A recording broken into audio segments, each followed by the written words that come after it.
The concept for Rock the Ballet is good dancing to good music. That's it.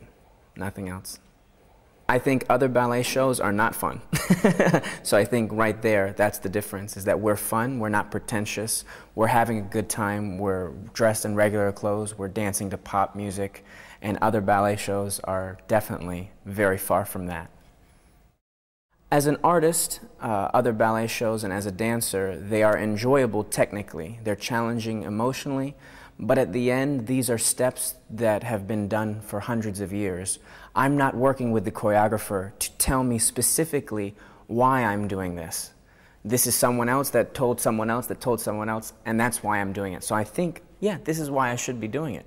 But I have no truth when I'm doing it. I'm just taking someone else's word for it. So there's a lack of honesty that's missing. And with this show, it's me and my wife and my friends that put it together, so there's no question. Each section, we know what we're supposed to be doing, and it's very authentic, it's very real, it's genuine. And that's what's missing from Swan Lake and Giselle and Don Quixote and all these other great ballets is, I don't know why. I don't know why I'm doing them. What's the reason? Someone else is telling me these are the steps. I think rock, it means everything. You're shaking things up, you're keeping it hip, you're keeping it fun, you're keeping it exciting. Rock music. I think every way you can define the word rock is how we use it in the show Rock the Ballet. Rubber Girls came to be with a lot of time on the internet. Late at night, trying to think of ideas to use simple props to help, you know, set the story up differently. I was looking for clown masks and squirt guns, rubber squirt guns for the audience. Just something to cut the pretentiousness of most dance shows, to make it more enjoyable. And then I came across this prank store where they had these rubber dolls, and I looked at the measurements and they were not too short, and I said, well, maybe we can dance with these. So I ordered about 10 of them and put a little piece together, and I thought it was very funny. And in the studio it was funny, and I was hoping the audience would think it would be just as fun. So luckily it worked out. I think one of the main criteria that I look for as a director in my dancers are their personalities. I think this is one of the main ingredients that's missing from ballet, is you see wonderful steps around the world, many great dancers that are wonderful technicians, but you don't get a chance to know who they are.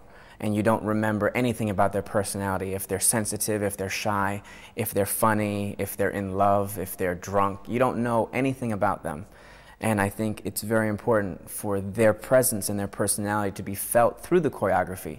So I give them complete freedom to really put their soul out on the line on stage every day, because I think this is what's more important than the steps. At the end, you have to be able to connect with the dancer.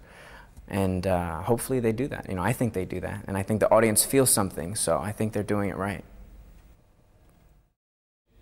Well, I think luckily they're young enough, these dancers are young enough, so that they were not only trained in just classical ballet. Their history and their training is much more versatile than just a ballet dancer. They have jazz and contemporary and tap and hip hop. So already they're a different type of dancer. They're a hybrid dancer, a dancer of the future. So it's not too far-fetched for them to bring their personalities to the performance, because that's what they're trained to do. I would say, yes, it is different for a ballet dancer to take them and ask them to do this, but that's why we're called Rock the Ballet. My wife usually takes the reins with the choreography. We sit down together at the dinner table or in the office talking about what we want to create. And I think right now our primary focus is to shake up the thought that ballet is boring and that dance is only for the elite and wealthy and older people. And we have a big problem, you know, not seeing more young people at the audience, in the theaters. So we're trying to figure out how can we make it more enjoyable. And our philosophy is, if it's more enjoyable to us, if we would have fun doing it, well then they would have fun coming to see it.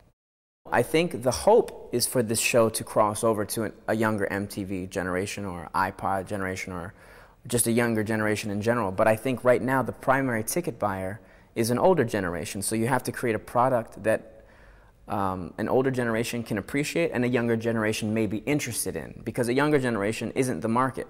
So you still have to play both sides. But I think we're doing enough ballet and enough dancing that the older generation will be happy, but we're putting it in a package with fresh music and fresh personalities that it will attract a younger audience. So hopefully it'll be that middle path that everyone enjoys. There is no story. Too many ballets have stories that the audience that has never been to a ballet doesn't understand.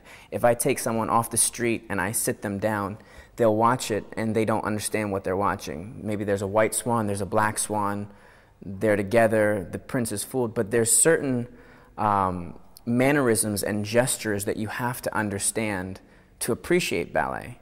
That's why it's a tradition. But if you don't know these traditions and these gestures, you're going to be like, what am I watching? And I think we don't want to have any of that. We want this show to be appropriate for the first person who's never seen a dance show and for people who have seen many dance shows. So it's for everyone. When I was around 25, I finished a season in Japan and in New York City, dancing some wonderful ballets, and I just said to myself, if I continue down this path, I'm going to do the same ballets that every other dancer has done before me. And I strive to be different. I strive to try to be original. And the people that I admire most in life were original and were trendsetters. So I said, in my heart, this does not seem to be the right path for me if I believe that my destiny is different than others. So I immediately talked to Adrian. I said, you know, I think we should start our own company. And that's what we did. It was a great honor meeting Michael Jackson. I mean, he was someone whose poster I had on my wall ever since I was a little kid, and someone I desperately wanted to be. I think he is the greatest, he was and is the greatest entertainer of all time. And the way he made me feel when I was watching his music videos is the way I wanted to make people feel. So I think if I can do that in one show at a time in a very small way, then I'm doing my job. But he was the kindest, sweetest person. He gave me his undivided attention for the time I was speaking with him, and truly a great artist that will be missed for all time.